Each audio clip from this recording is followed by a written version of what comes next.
esithubeni semizwa nethuba leqiniso kunamaqiniso afihlakele esifubeni somufi.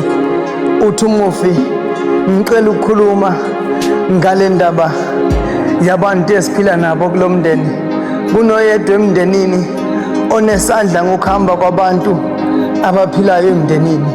Njalo ngokushona kwelanga unokunyakaza emndenini aphakamisa isandla athi ufuna ukuqeda ngempilo yodwa emndenini. Oyedwa kulomndeni uthi akafuna ukubona impumelelo. Esifubeni somufi kuneqiniso elifihlakele.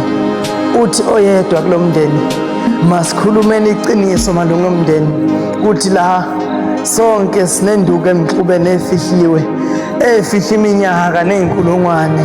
Ekhulwini lodwa kunomuntu okhokha iy'nkulungwane ekhokhela ukuphefumulisa oyedwa naloyedwa ofuna ukukhala ngenxeba athi omunye lala ngenxeba mntaka baba.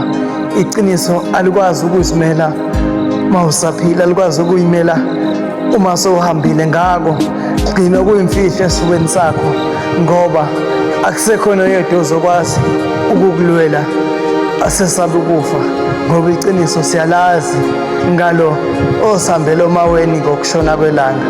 Ilanga lisiphelela njalo, sesiphila nabo laba abangafuni ukusibona siphumelela.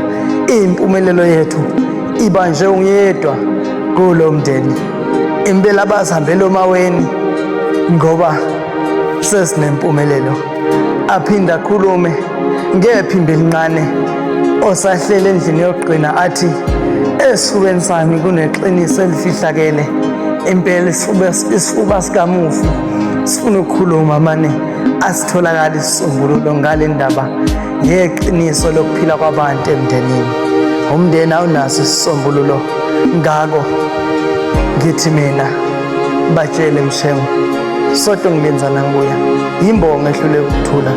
Sibu the poet.